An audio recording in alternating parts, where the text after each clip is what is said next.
This is Arise News. We interrupt this program for a live event.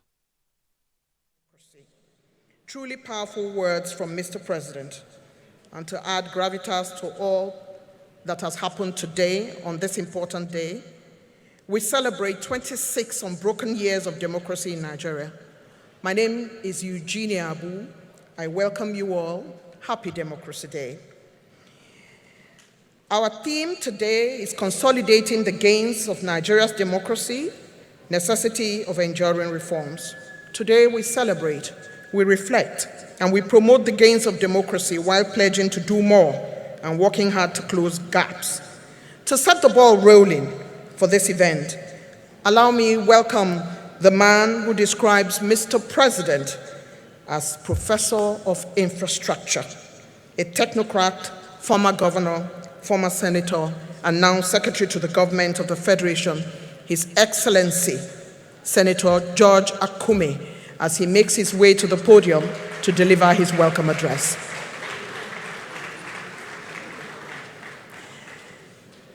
I'd urge you to keep clapping. It's a long walk. Thank you very much.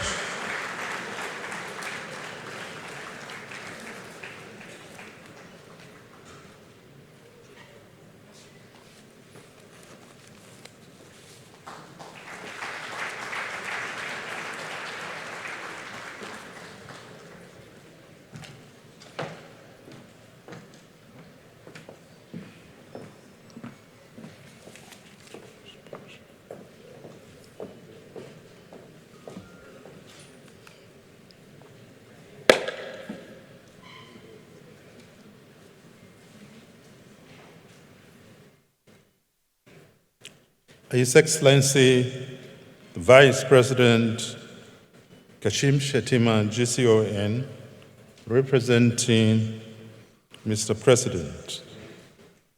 His Excellency Babagana Kingibe, GCON, former ambassador, former SGF, former elected Vice President. Your Excellency, the governors,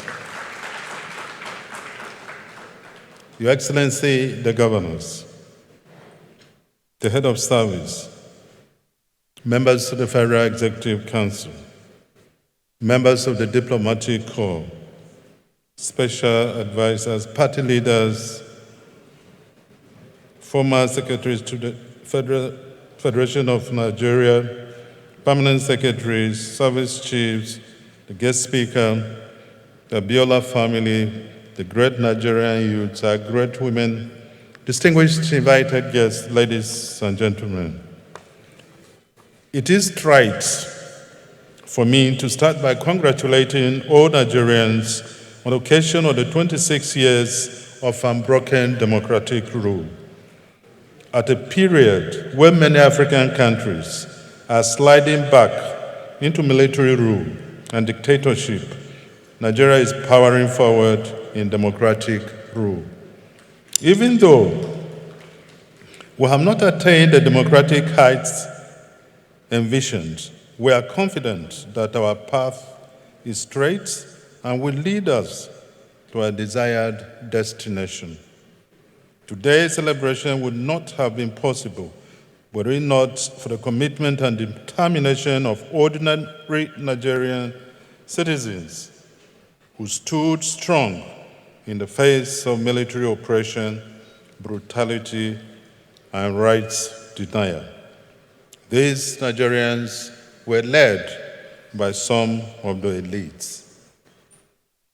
The June 12 struggle was a watershed as millions of our countrymen and women poured out on the streets from Lagos to Ilorin, Kaduna to Kano, Ibadan to Makurdi, Bauchi to Jos, Port Harcourt to Enugu, from the towns and villages to cry for democracy and just governance coalesced into a movement.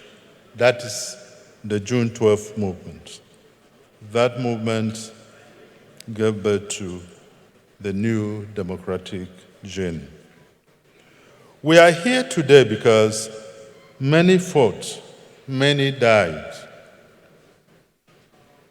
Some survived. Many were brutalized. Many disappeared. Many lost limbs. Many were imprisoned. Many gave up all their resources, and many never recovered. To all of them, we owe a debt of gratitude. One of the survivors is today the President of Nigeria, His Excellency Bola Ahmed Tinubu, who is not only deepening our democracy, but also growing our economy. We can only immortalize them by ensuring that we guide and guard our democracy, that we work to bring development to Nigeria. Democracy without development is empty and is bound to fail. Our theme for today is consolidating the gains of Nigeria's democracy, necessity of enduring reforms. Nigeria's continuing journey of democracy is now firmly in the hands of someone, a leader who knows and is a foot soldier of democracy as well as a patriot to the core. As a key figure in Nigeria's struggle for democracy, Bola Ahmed Tinubu indeed faced challenges and made sacrifices in pursuit of democratic governance. His efforts contributed to the country's transition to democracy, and his commitment to democratic principles have been notable. He has embarked on an unprecedented journey to re-engineer Nigeria and put it on the right footing. He is tackling challenges with respect to the economy and development of nationhood, as well as building the needed infrastructure for rapid development. He has also instituted relevant reforms where needed. In 2 years, the impact of these reforms are quite visible. Strong indicators abound to show Nigeria is on the right track. Our keynote speaker today is Professor Sam Egu. He is a scholar of international standing who will help us navigate this theme and interrogate the necessity of reforms in a democracy. A panel discussion will follow to marinate the theme further and make it relatable. On this Democracy Day celebration, I urge all of us to rededicate ourselves to the ideals of nation building and the rule of law. I urge us to continue to support Mr. President as he leads Nigeria with purpose and determination. Nigeria, we hail thee, our dear native land. Though tribe and tongue may differ, in brotherhood we stand. Let these words urge us on to build a stronger and beneficial democracy. Happy Democracy Day. I would like to extend my heartfelt appreciation to my colleagues, the members of the Federal Executive Council, for their resilience and invaluable contributions towards the successful implementation of Mr. President's renewed hope agenda. Your dedication, tireless efforts have been instrumental in driving progress and achieving key milestones. Thank you profoundly for your commitment to serving the nation and advancing Mr. President's visions. To our progressive governors, thank you for quality service delivery. And for the leadership of our great party, we say thank you and congratulations for expanding the frontiers of the APC, and to the various cadres of our party we say, don't look back. Better days are ahead of us. And to the great Nigerian youth, the future is yours. Let's build it together. Thank you very much.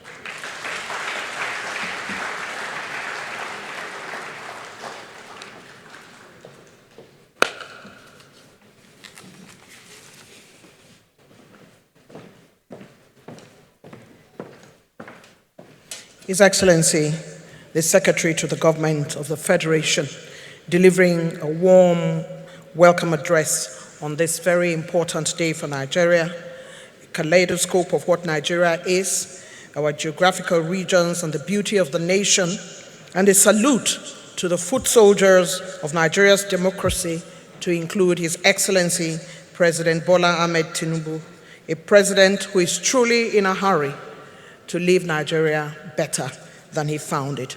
Let's give a round of applause again to the SGF. Thank you very much, sir. Your Excellency, when I grow up, I would like to be a professor. But the man of the moment who will do the honors to the keynote address today is a man of unflappable credentials, cerebral and forward-looking. Permit me, sir, to read a short biodata of this gentleman who will deliver a historical keynote address on a day such as this. Professor Samuel Egu is a professor of political economy in the Department of Political Science, University of Jos, North Central Nigeria. He has spent the better part of his adult life as a scholar, researcher, and teacher since joining the services of the University of Jos in April of 1986. Professor Egu received his bachelor honors in political science in the second-class upper division from the Ahmadu Bello University, Zaria in 1982, and received both the master's and doctoral degrees in political economy and development studies from the University of Jos. Early in his academic career, he won a number of fellowships. These include the West African Research Association, spent at Northwestern University, Evanston, Chicago, in the United States, the Fellowship of the Center for Advanced Social Science, Port Harcourt, and the Nordic Africa Institute, Uppsala, Sweden, as guest researcher. He has published extensively in local and international journals and has published books and over 80 chapters in books. Professor Samuel Egu is a member of many professional associations, including the membership of the Nigerian Political Science Association and the African Association of Political Science, and served as president, Nigerian Political Science Association. He has held a number of positions, including team lead, governance and peace building, UNDP Nigeria Country Office, support to the coordination of the Joint Donor Basket Fund and the successor project, Democratic Governance Development, Kogi State Delegate to the 2014 National Conference. He served on the Committee on Devolution of Power, convener Citizens Forum for Constitutional Reform. He presently serves as the Resident Electoral Commissioner of the Independent National Electoral Commission, Benue State, and previously served in this capacity in Niger State. Please give a warm democratic welcome to Professor Samuel Egu as he makes his way to deliver today's. There you hear it, all his university people are making great. My brother and friend, Professor Samuel Egu, welcome.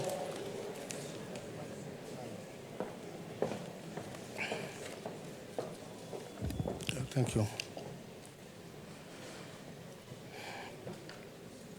The President of the Federal Republic of Nigeria, Ahmed Bola Tinubu, who is not physically present, and the Vice President who is representing him, the SGF and other government officials who are present. I don't want to ridicule myself by going through a protocol list that I cannot manage well. I therefore want to skip that and go to my presentation. I think the SGF's address captures all that one can say about the importance of today, so I won't do that. But I would like to tell or speak to three important issues about democracy before I go to the presentation, and I'll be very rapid. I won't take a lot of our time. The first one is that everything about democracy is about struggle, it's about contestation. And I think the fact that citizens of this country fought consistently, to revalidate June 12th, and to also insist that we need to set aside and make it Democracy Day, points to that element of struggle. But I think of democracy in terms of contestation around its meaning, around its practice. And if you look at the literature, there are more than 3 types of democracy. So just to point to that, important issue. The second one is that democracy cannot survive unless there is commitment on the part of citizens. And when I talk about citizens, I'm talking about leaders, elected leaders, because they are also citizens. I'm also talking about followers, because they are also citizens. But what I really mean is that what you require to sustain democracy is democratic citizenship, whether you are a leader, whether you are a follower, so that you show commitment to the values, the enduring values of democracy, which includes negotiation, which includes consensus building, which includes trade-off, and so on and so forth. The third point, and I think we need to bear this in mind, so that we are not carried away because we are celebrating 26 years of democracy. And that third point is that, and you can go to the global arena to understand what I'm saying, is that democracy is not a unilinear journey. There is nothing to suggest that you can move rapidly and smoothly from point A to the last point. Democracy itself is challenged by internal contradictions. In fact, if you read the literature today, they're actually talking about the contraction of democracy. The kind of enthusiasm we had in the early 90s has waned. People are now talking about democratic backsliding. And I think we need to guard our democracy. Let us not assume that it will progress on a smooth journey. And so this is why vigilance is important. I miss the fact that the president himself is not here today physically, but he will hear this story.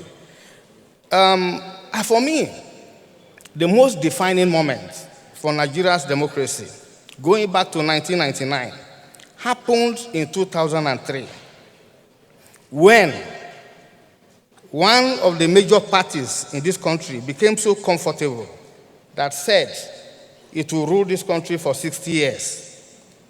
But what the president did, which I want to speak to, is what happened in the 2003 general election, when the AD, the Alliance for Democracy, was uprooted from all the states in the Southwest, with the exception of Lagos. And I said to myself, if Lagos gave way in that year's election, democracy would have died before now, because it is Lagos standing still and the then governor using that survivor to rebuild the party, then move to another party, and then reinvigorate that party in the Southwest. That was a singular factor that preserved multi-party politics at that time. And I think he will remember this, that it was a great service to democracy. Your Excellency, the Vice President, I won't spend a lot of time, and there are 3 objectives that I'm going to speak to in this presentation. The first one, I'll focus on and pay attention to key progress that we have made in our electoral democracy since 1999. The second one, I will highlight the struggle of democratic governance with the twin challenge of national development and nation building since 1999. In fact, my own understanding that the two most tragic failures of post-colonial Nigeria is a failure of development and nation building. How has this democracy struggled with it? The third one, I will simply outline the key economic and governance reforms that are needed to consolidate this democracy. I then move to the general introduction of my presentation. I start by saying that we don't have debates in this country about what we want to achieve as a country. The ruling elite of this country, military, civilian, already have a consensus on what is national development. And if you want to understand, go back to the second National Development Plan document that spoke very well about the need to create a just and egalitarian society, a land of brightness and opportunity for its citizens, a great and dynamic economy, a free and democratic society, a just and self-reliant nation. If you put this together, what it tells us is that our country is supposed to be built as a social democratic society where equality of citizens is guaranteed. And that is why the Chapter 2 of the 1979 and the 1999 Constitution are very clear. The chapter that talks about fundamental objectives and directive principles of state policy. If you read the Chapter 2 of our Constitution, what it envisions is the realization of what I call social citizenship. And for me, that chapter is more important than Chapter 5 on fundamental human rights. Because if you don't have access to opportunities and be able to do one or two things, Chapter 5 becomes meaningless. So, and I think we need to bear this in mind. And that is why, until the mid-1980s, when structural adjustment program was introduced, this country ran as a state-led process of capitalist modernization. But we have done that. Market reform took over in 1986, and we have remained with market reform. And I think for good reasons. For those who have read that era of state-led process of modernization, you could see elements of waste, you could see corruption, you could see government inefficiency, and you can see entrenchment of patronage politics. These things are well documented. I don't need to go over them.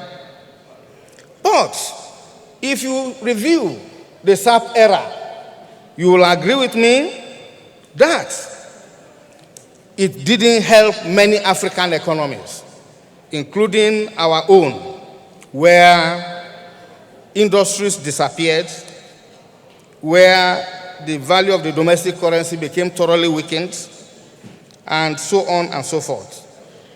And Nigerians, like other African countries, in that context of wanting to transit from that economy or society where government held everybody down, decided to support democratization.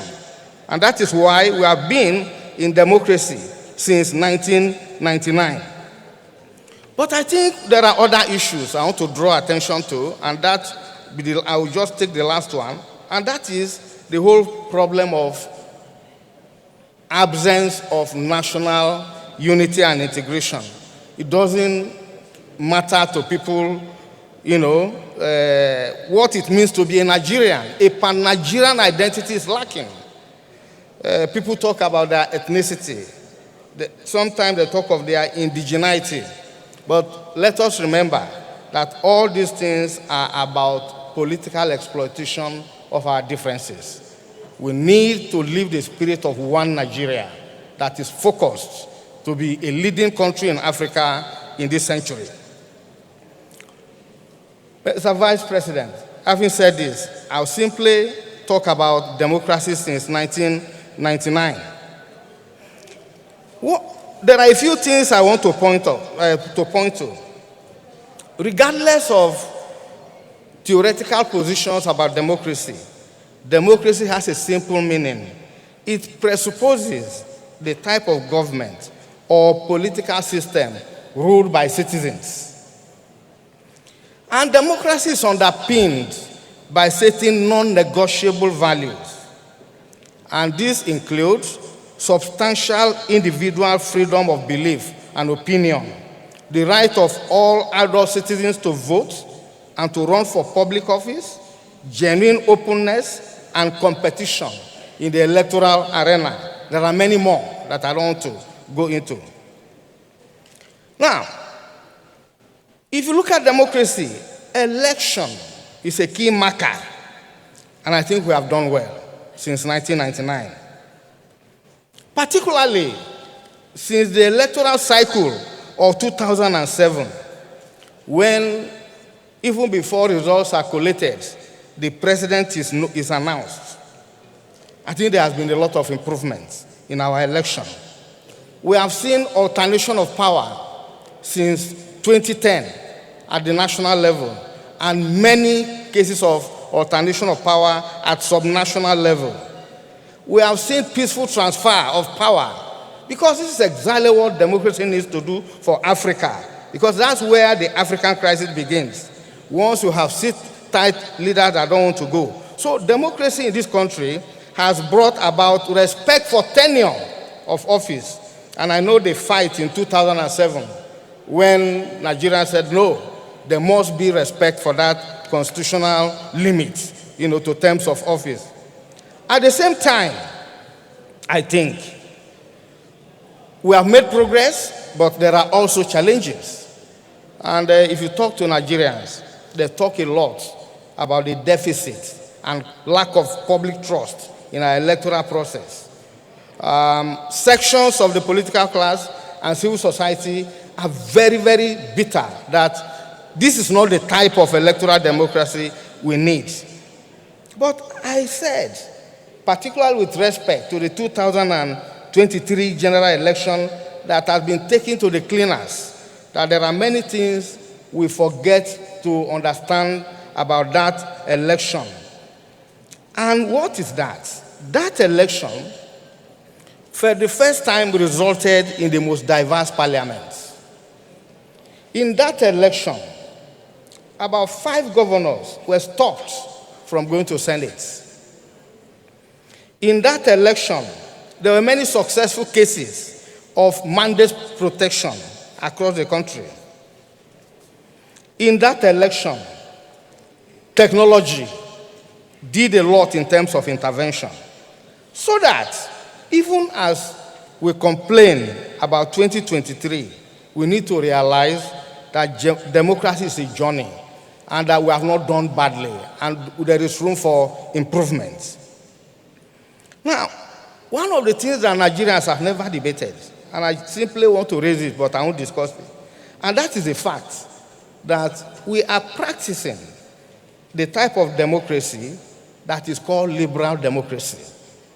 And this type of democracy has become a global project. That is why the IMF and the World Bank, that's the one they are driving, that's the one they are supporting. This democracy has a major weakness because it's really not about democratic accountability to citizens. And that is why, for a democracy of this type to work, you need a very strong civil society, you need citizens, and so on and so forth. But a time will come that we need to debate the type of democracy we need as a country. Now, the overall consequence of what democracy has not been able to complete with the task of development is what you see in the big human security problem of this country. A section of my paper has actually outlined those. Because I don't want to waste time, I will simply mention a few of them. How come that a country so endowed with resources with human capacity and with good people will today have the largest deposit of poorest people? Is something we need to think through. This country has been declared the poverty capital of the world. This is something that I think is not good for us. And we have less population than China and India. And then look at the percentage of people that are in extreme poverty. Look at fragile state index and all other key indicators of development. We are not doing well. And that is why we need to reinforce our democracy so that we can address these challenges. And my point is that all the problems I've outlined are not problems you can attribute to the regime in power today. It's a cumulative consequence of the failure of post-colonial life. And all of us must feel guilty because we haven't done what we need to do to address the key challenge of development. And for me, to go forward, what we need is paradigm change in terms of governance, in terms of our democratic politics, and in terms of statecraft. But also, more importantly, we must address frontally the question of economic reform. And that is where I get to the third part of my presentation. And I think I'm more than halfway through into my presentation. So endure me a little. Now, in May 2023, the president of this country announced the removal of fuel subsidy. That was quickly followed by the unification of Naira's exchange rates with the major currencies of the world. Now, I read the Afrobarometer report on this. And Afrobarometer said that a large majority of Nigerians disapprove of the government decision to remove fuel subsidies, with more than half calling for their reinstatement, even though at the expense of other key sectors, such as health and education. But the point is, when it comes to dealing with this problem, it is not about populist gestures. What you require is courageous decision-making, bearing in mind the trade-offs that are involved. So, the point is that there was no way, if you were realistic, that you will continue, particularly when you are privy to reports on the corruption that has attended to fuel subsidy regime in this country, and the fact that the target people don't even get to benefit from subsidy. But we must be able to confront corruption at another level, because even countries that tell us to remove subsidy give subsidy. They give subsidy. But that's not the real point I want to make.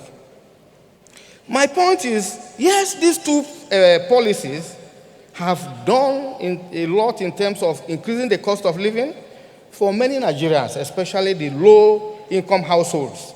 And of course, it has driven inflation primarily by escalating food and fuel prices, and foreign exchange volatility was also a key problem at the beginning, but this is stabilizing. Now, we have seen a lot of positive outcome from the reform. So even if you were an extreme critic of the reform 2 years ago, you need to be a bit sober, and I'm relying on government official statistics about what has happened in the context of the twin reform that we are dealing with. I won't go into the detail, but we have seen growth in the economy. And without growth, you can't tackle poverty. Growth is good. The problem with growth is when it is not inclusive. So once you are achieving growth, you have crossed the first bridge. The second bridge is how to make this growth inclusive. How can you address the problem of poverty? These are the kind of things that you then, and that is why I think a lot has been done. In the last 2 years, we have heard about reviving scholarship for students. I went to school in my days on government scholarship, but it disappeared. So this is becoming something that I think we need to support. and introduce transparency into that process, because it will solve problems, particularly for people who came from my type of family background. We have also seen remarkable impacts of deregulation in terms of making money available to support poor households. I'm talking about what we have achieved in terms of national cash transfer program in the last 2 years. We have seen in health and social welfare benefit accruing to Nigerians, revitalization of primary health care centers. Women are enjoying free access to cesarean operations. We have seen economic diversification in this country, with non-oil exports accounting for a huge part of government revenue. We have seen wage reform. I see youth corpers, they are now earning 77,000 per month. And my son, who entered camp today, will also enjoy.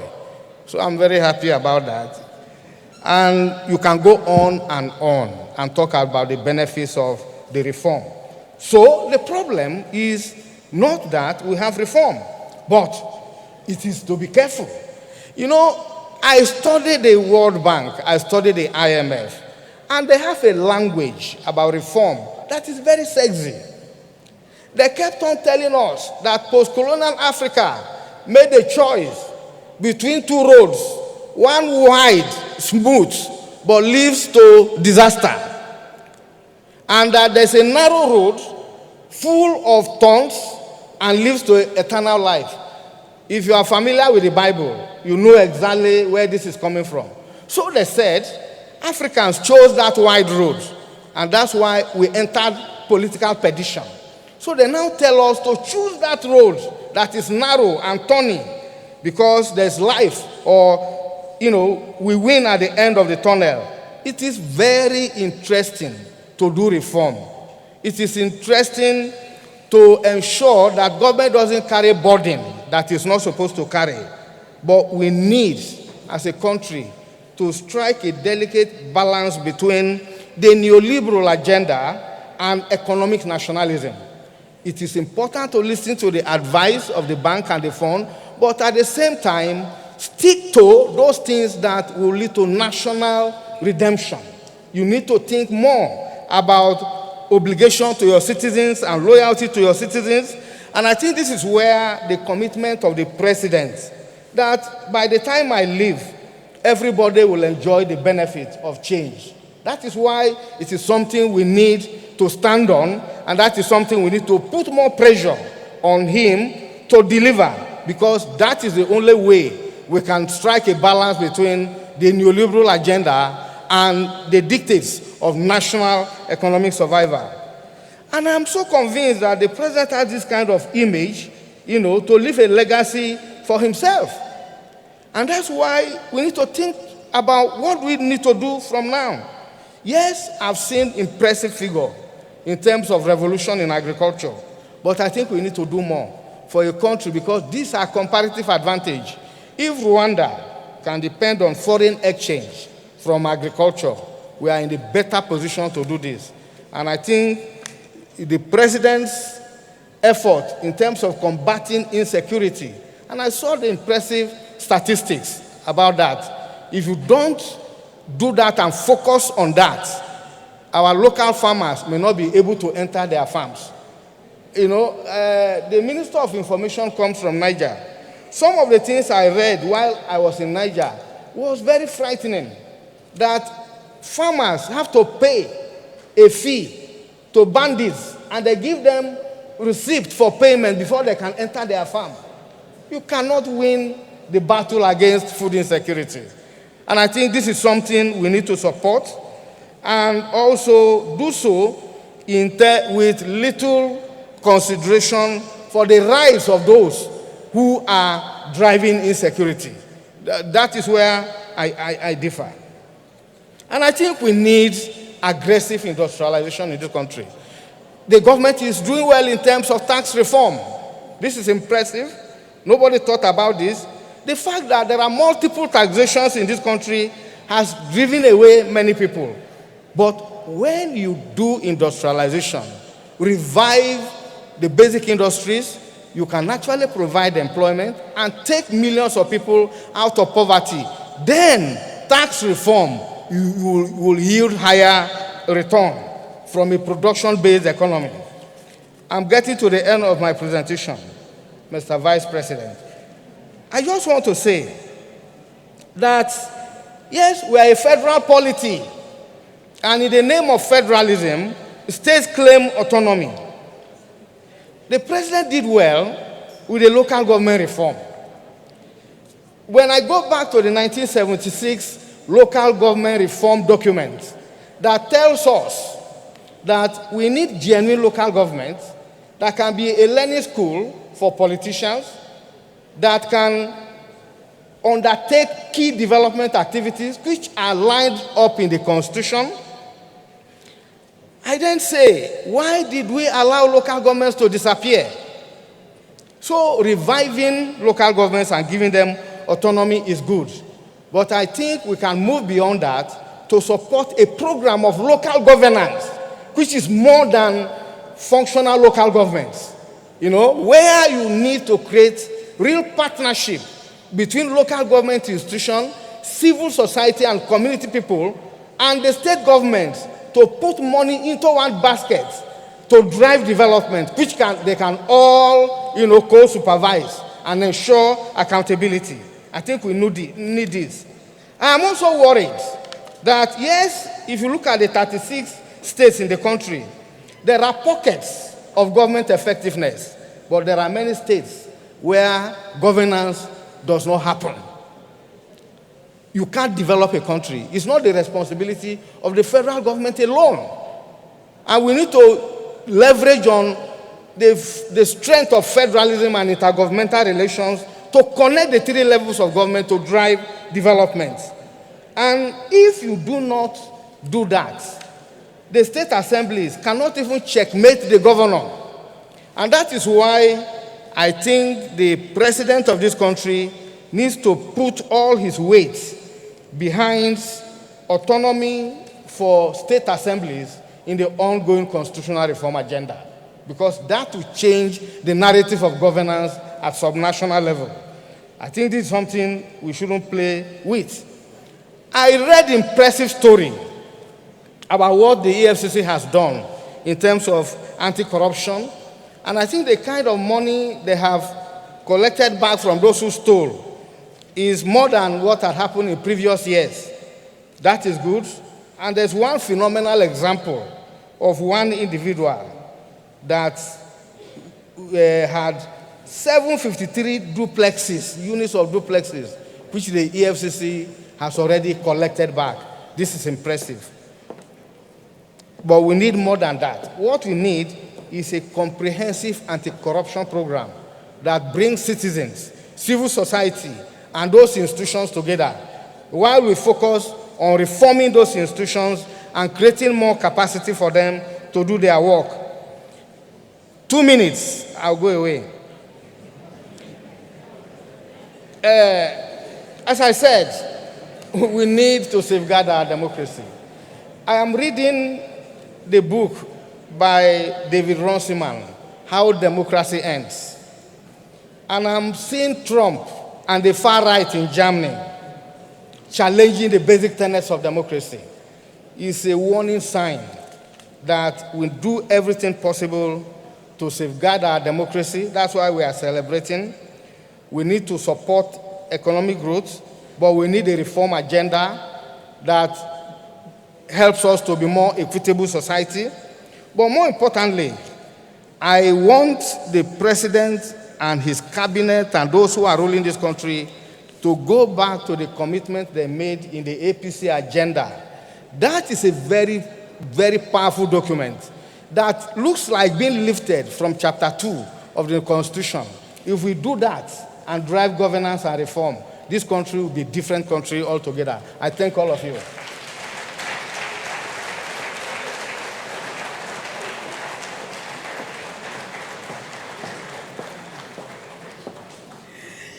Your Excellency, very distinguished ladies and gentlemen, one of my greatest difficulties on this job is to present a man who is on his trajectory with a 2-minute end to his work. But we all know that Professor Sam Egu delivered on all fronts and did his nation proud. He has spoken about the reforms and how needed they are. He has spoken about the importance of addressing properly the issue of economic reform, the benefits of reform, and explicates the meaning of reform and also breaks down economic growth. He has also gone to look at itemization of what Mr. President and his team have been doing in the last couple of years to make Nigeria a much better place. Let's give a round of applause to Professor Sam Egu, who has delivered today's 26th Democracy Anniversary public lecture. We truly thank you for your keynote and for your insights. It's at this point, distinguished guests, ladies and gentlemen, that it will be time for us to go to the panel. And because we are running for time, the day is fast spent, we're going to ask our moderator, whom I'm going to introduce, to spend only 20 minutes in total doing this panel session. Our moderator is a news anchor. She is a State House correspondent for Arise News. She is host of the prime time news program Newsnight. She has a master's degree in mass communication and a multimedia journalist. Her feet touching print, radio, and television. She has attended trainings at BBC, VOA, and some of the finest institutions in the world. She's named one of the top 50 women changing journalism's face across Nigeria. Please help me welcome Adesua Moran, who is our moderator for today as she makes her way up. Looking lovely in all one of the Nigerian colors in her very, very green outfit. Welcome, Adesua. So, we're going to test her management of time. 20 minutes.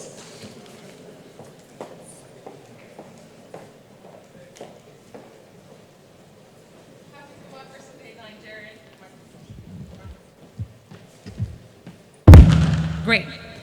Your Excellency, the President of the Federal Republic of Nigeria, President Bola Ahmed Tinubu, GCFR, ably represented here by his Vice President, Kashim Shettima, GCON. Your Excellency, with your permission, I would like to stand on all duly established protocols. As you see, the excellent MC, Madam Eugenia Abu, has put me on the spot to spend only 20 minutes. Good evening, everybody, and happy Democracy Day. Today, as we mark Democracy Day, we are reminded of how far we have come as a country. 7 election cycles, uninterrupted, peaceful transfer of powers, and most importantly, a resilient democratic spirit. A round of applause for Nigeria and Nigerians. But as has been established earlier by the able, distinguished Professor Egu, democracy is not just about ballots and elections. It is about governance that matters, inclusion that works, and the results that the people feel in their daily lives. And that is why this conversation is very timely today. The title of this panel is Delivering Democracy, Reform, Responsibility, and Results. And at the heart of that delivery is not politics or policy. It is the people. So how do we ensure that all of these great reforms that are driven by the Bola Tinubu-led administration are truly felt by the people, even to the grassroots, the most remote places of our great country, Nigeria? Our conversation this evening will help unpack some of the challenges highlighted by the professor, but to also explore enduring solutions. And to help me do that, please welcome with me, in no particular order, my distinguished panel of leaders and thinkers in their various fields. Oluwamiseun Olufemi White is a distinguished lawyer and financier operating at the nexus of finance, technology, and sustainable development. As CEO of Alami Capital, she leads high-impact investments that align global standards with local realities across Nigeria's critical sectors. A fellow and scholar at the Harvard University, her research explores innovation, law, and digital sovereignty. She is passionate about reimagining systems for a more just, inclusive, and self-determined African future. Welcome. Thank you so much, Adesua, for that kind introduction. Great. Joining our panel is Hansatu Adegbite, a seasoned executive with over 2 decades of leadership across nonprofit, private sector, and public service. She is a trailblazer in women's empowerment, corporate governance, and strategic partnerships. She does have fans in the room. With experience on multiple national and international committees, including the United Nations Women and the Presidential Advisory Council for Women and Girls, Hansatu is a faculty member at leading institutions like NIPS, Pan Atlantic University, and she's the immediate past executive director of Women in Business. Welcome, Hansatu. Our next panelist is a barrister, Ismail Hamed, widely recognized as the face of youth engagement in the APC since 2013. He has served as the party's national youth leader and is a member of the Board of Trustees.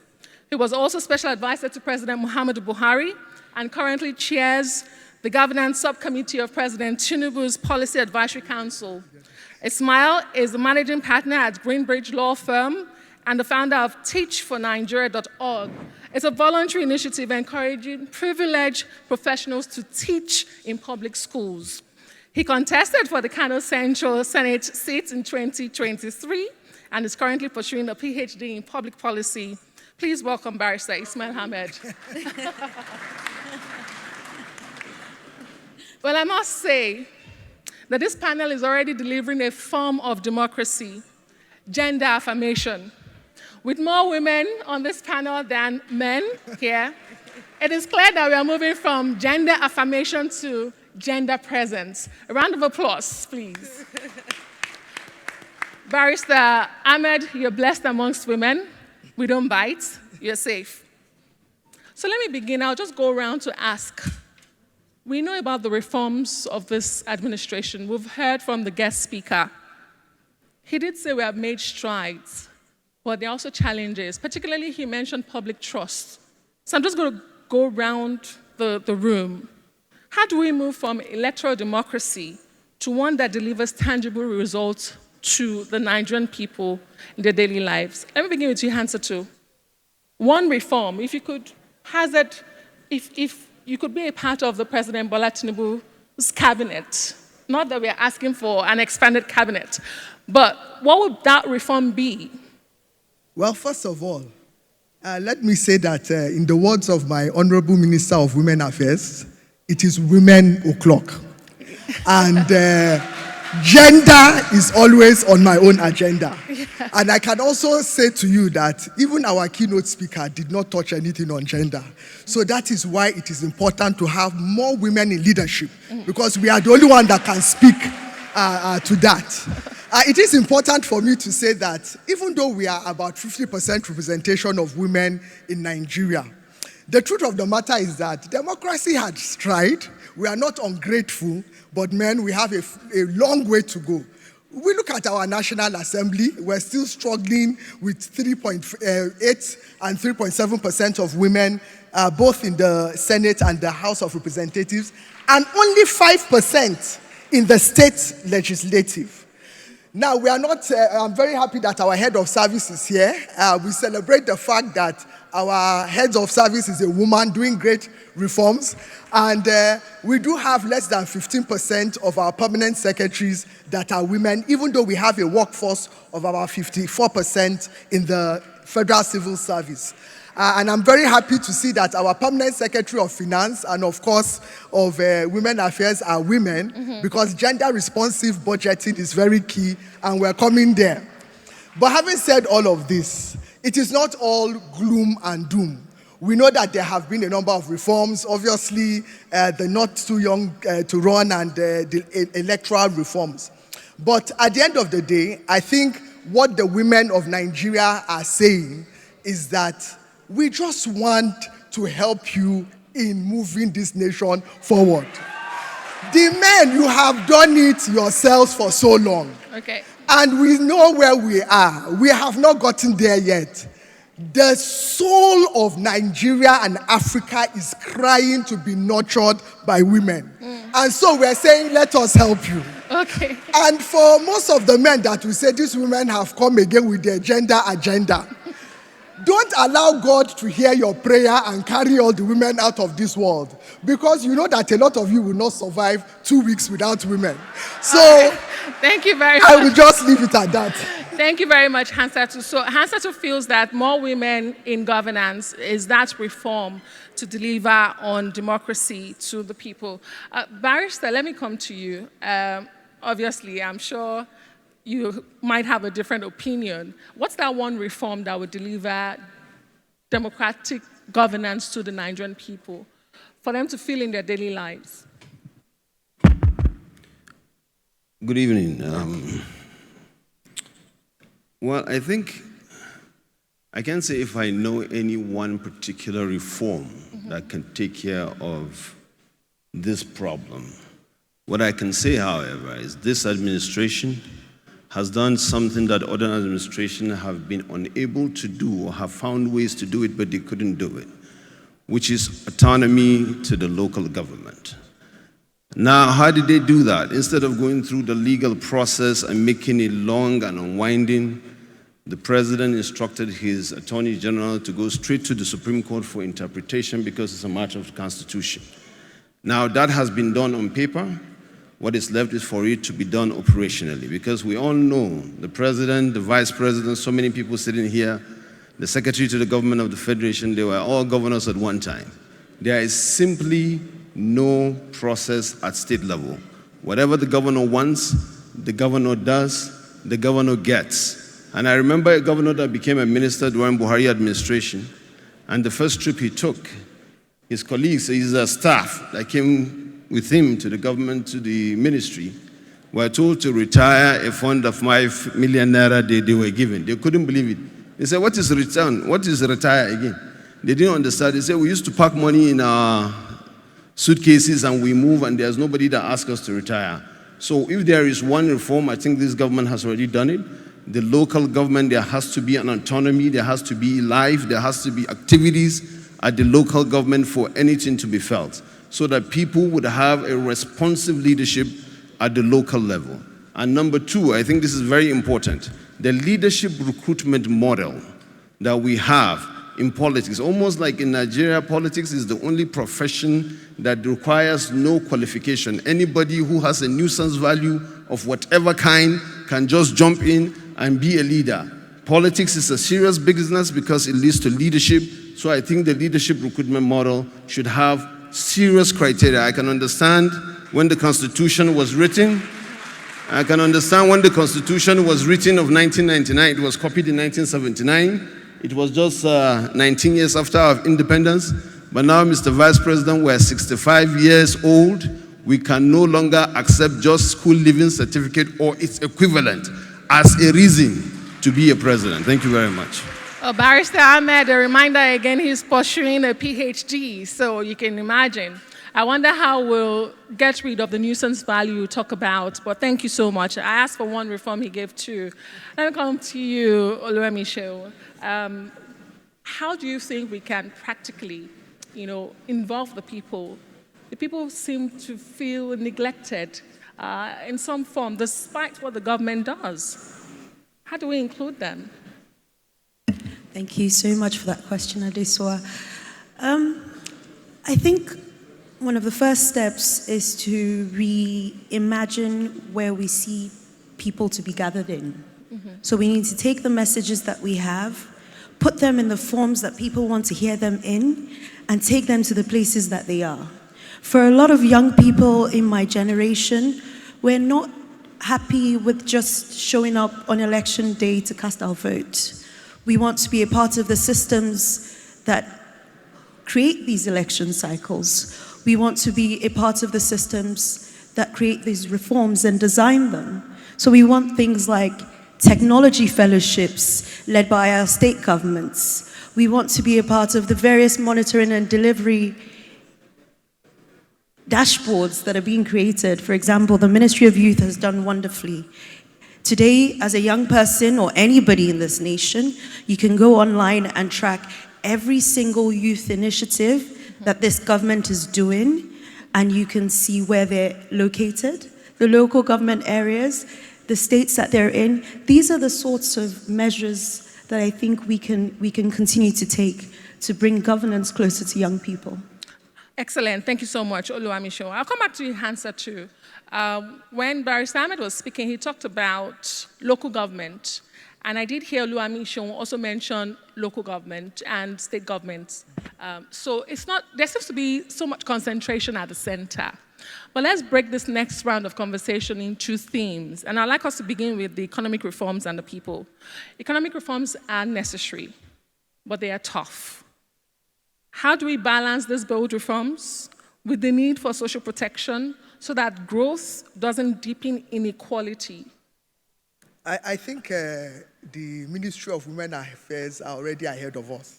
We have the National Women Economic Empowerment Policy.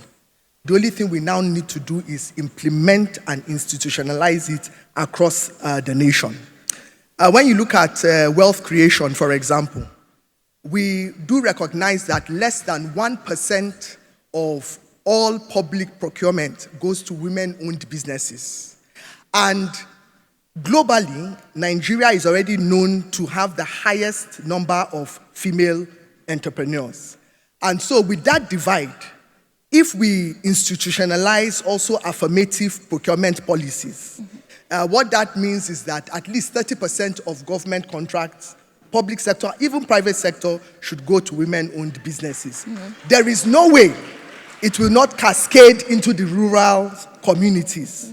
And I think some of the state governments in the past and even currently have done something excellently well in terms of where you have a male chairman, you have a female vice and vice versa. Yeah. And that has worked excellently well in a number of the states. So those for me would be my own contributions. Thank you.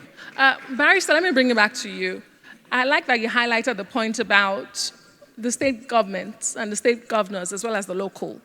But when these reforms are carried out, people feel that it begins and ends with the federal government, with the president, because they feel the toughest decisions are taken from the top. Now, how do you explain, do you think there's a better way to explain these policies beyond what is being done currently, that they are tough but they are necessary? Do you think we can cascade that down better? Yes, I think people generally, you see, reforms, economic reforms or economic decisions or policies are usually that are sound, are usually politically unpopular because they are tough. So the people that have the responsibility of explaining to the general public or to the citizens, much more than the appointees of the government, are the people who are elected by the people. The president and vice president, you need to move around the country and talk to people directly. When people are going through pains, they want to hear from the people that they cast their votes for. That cascades to a large extent. So you can't reform are necessary, but they have to come with empathy. What does empathy mean? I feel your pains. I understand what you are going through. The moment people understand the why, then it is okay for them to go through the how. But that has to be done by elected officials, governors, president, vice president, members of National Assembly. So it has to be more than just talking in Abuja or Lagos or policy hubs. It has to cascade. Policy prescriptions are usually technical. You need to break it down. That's why you need politicians to come in to be able to speak to people to carry the message downward. That's the most important. But then, doesn't that put more responsibility back on the president and the vice president, the federal? I mean, what happens no, not necessarily. Subnational government. How do we strengthen subnational government? Subnational government, like I said, there are a lot of people that just look, because right now I heard a governor, I think about 3 weeks ago, that was explaining to his people that I didn't remove fuel subsidy. What you are going through is as a result of the federal government decision. You know, that's not right, because he has gotten more money as a result of that. He's not telling them that part. But you see, engagement is what democracy is all about. There have to be people at every level that would have to keep people in power in check. Unfortunately, you have more of that at the national level. The civic societies are more responsive at the national level. The media are more responsive at the national level. And they let the subnationals get away with a lot of things. We in Kano, we are not allowing our subnational to get away. Well, maybe because he's in a different political party, but we put our eyes on on him as much as we can. Okay, great. Let me come to your space, which is tech and the future, the voice of the youth. How can we use digital tools and tech, to bridge the gap between citizens and their governments? Is it possible? Are we doing that enough?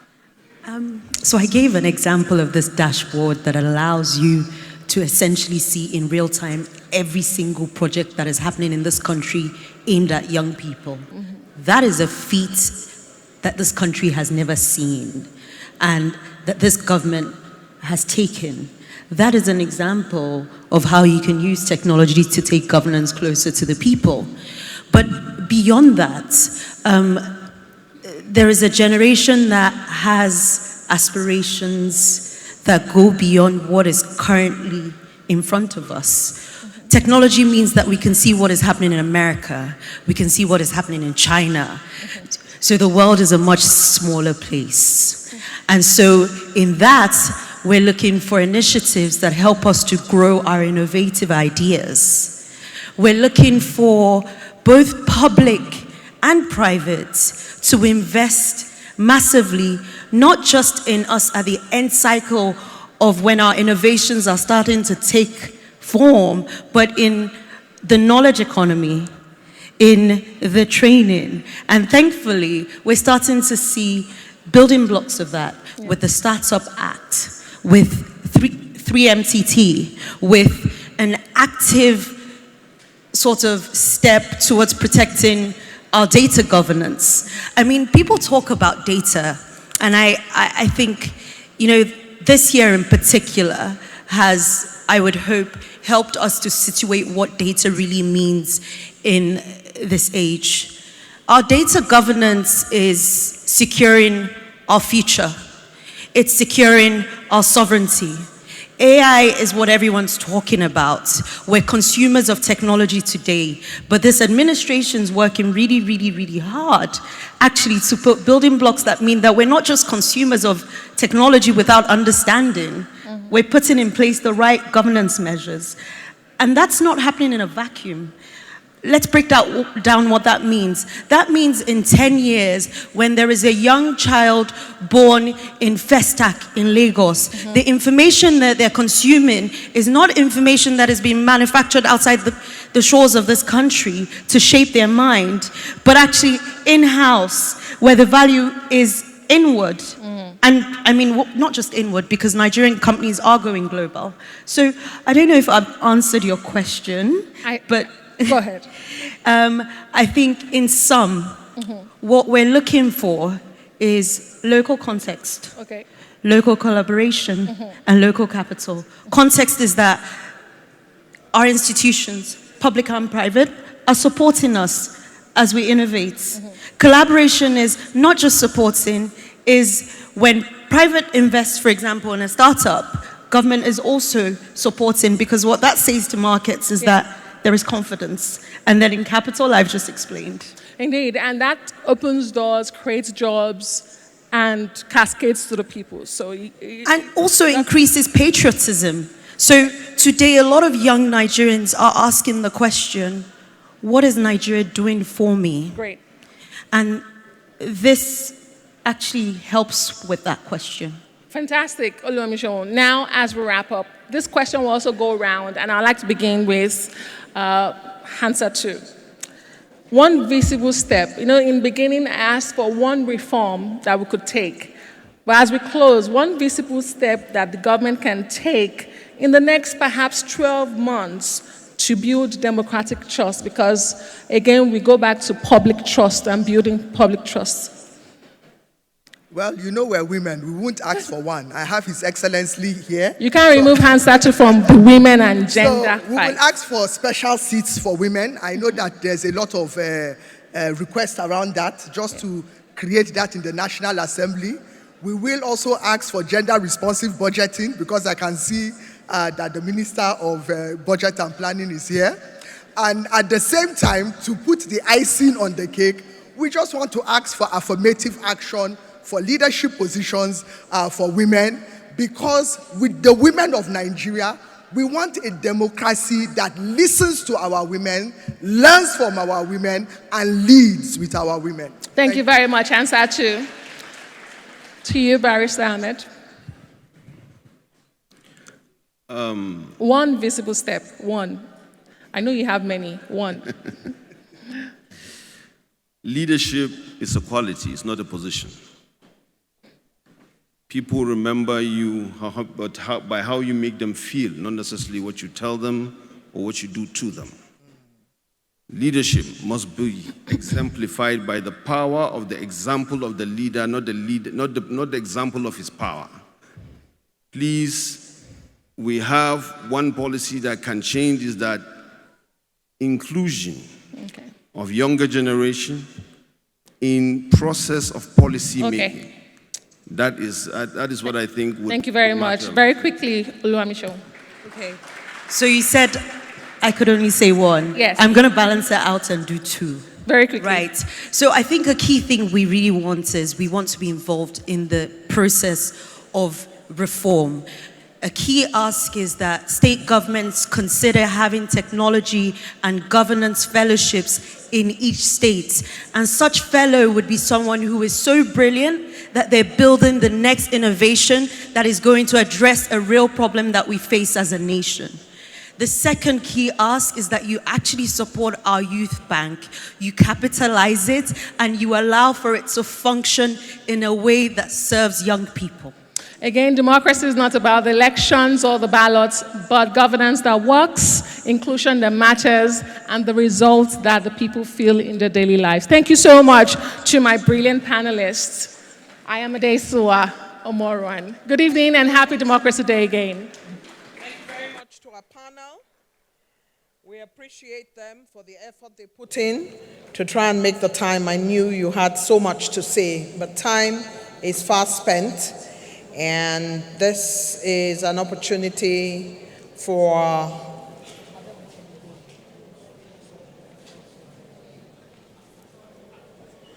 Your Excellency, we thank you for being so gracious, for saying hello to our moderator and our panelists. Please, let's give them a round of applause. They have put women in the forefront and put the youth in the forefront and put economic growth in the forefront. Immediately now, we invite very quickly for our performance poet, Mariam Alan. You've got 3 minutes to bring it on and bring it to a close. Mariam, where are you? Keep moving, keep moving, keep moving. I see you in your beautiful green attire. Please encourage our performance poet. Today is the day for women. We see that our moderator, our master of ceremony, our panelists, and now our performance poet. We thank you for giving us the opportunity in Nigeria on such a day. Welcome.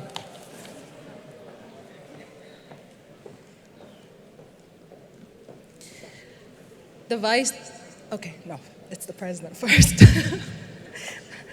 The President of the Federal Republic of Nigeria, ably represented by our father, the Vice President, His Excellency Senator Kashim Shettima, honorable ministers, government officials, please permit me to observe the already existing protocol.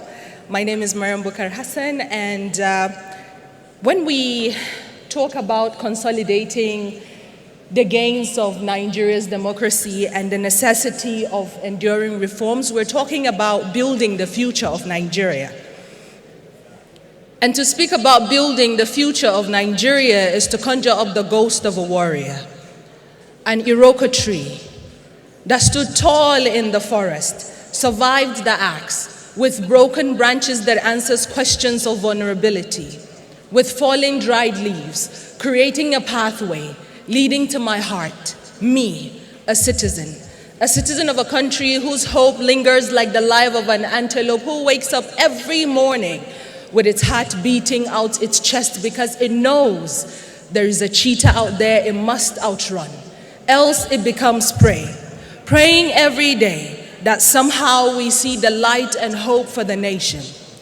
To speak about building the future of Nigeria is to recall handshakes between the Princess Alexandra and Sir Tafawa Balewa in 1960 that held promises of generations, aspirations of what it is for a dream to come true, an answered prayer. To speak about building the future of my country is to revisit the words of Sir Nnamdi Azikiwe in 1959, where he said, "For 25 years of my life, I have fought for the freedom of Nigeria. Nigeria will gain independence on October 1st, 1960, and it makes no difference who becomes prime minister, whether Tafawa Balewa, myself, or Awolowo. So long as Nigeria is free, I will be satisfied." To speak about building the future of Nigeria is to acknowledge the citizen. So when a citizen says, "I love my country but because," words signifying doubt yet serving as a seal to conviction like, "But I forgive my kinsmen and for my country I will represent," like, "You broke my heart, but I still love you with all the pieces that looks exactly like that on the map of my country that connects us. Yet most mistake it for scars, causing upheaval by digging up stories of injuries." Like, I wish to be taken back to the times when the 521 ethnic groups, the over 600 distinct languages represented love and diversity, when animosity had no room, so we collectively put it out of the house. To speak about building the future of my country is to recall times of the pyramids that was made up of the promise that earth did keep to us, and ours flourished with life that skyrocketed our economy, the groundnut pyramids. When the pyramids in Egypt stood no chance, had nothing to show but the weight of the dead on a living land. Our ancestors are gone, but we are not. Their time is over, but ours is now. We cannot go back to days of glory, but we can conjure up its ghost for inspiration. See, we can resent this government. We can resent this administration and the one to come. But if we do not engage in the process, hold ourselves accountable, Nigeria will never be great again. As I will always say, government cannot do it alone. It is an entity. Without all of us, it becomes an empty thing. And only through partnerships and collaborative relationships can there be an accelerated progress towards Nigeria's development. So when I speak about building the future of my country, I borrow the words of the Egyptians where they said, "Everything dies, but time fears the pyramids. You and I are the pyramids. So show up in your grace, in your might, in your excellence, in everything that you are at the core of your existence. Show up because it is time to build the future of Nigeria and consolidate Nigeria's democracy gains." Happy Democracy Day.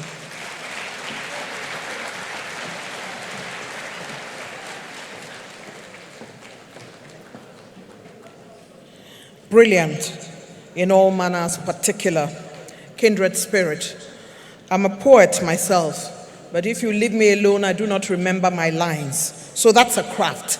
As young people, I want to say talent choke for Nigeria. Let us celebrate Mariam Alan in her well thought out performance poem for Nigeria. We thank you most sincerely.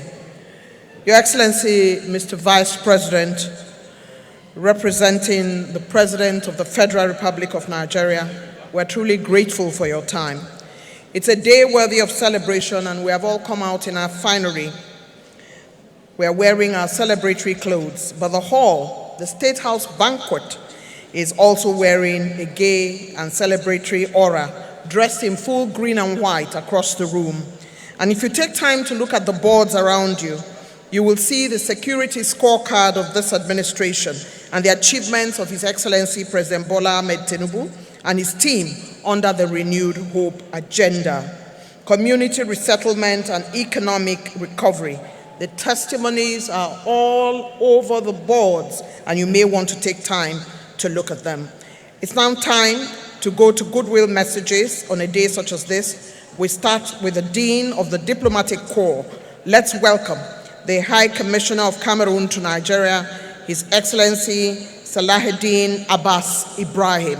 At this point, he's making his way to the podium, and he uses Your Excellency, Dean of the Diplomatic Corps, makes his way to deliver his goodwill message. I'd like to urge all our goodwill message deliverers to keep it at 3 minutes. We thank you very much, Your Excellency. Welcome.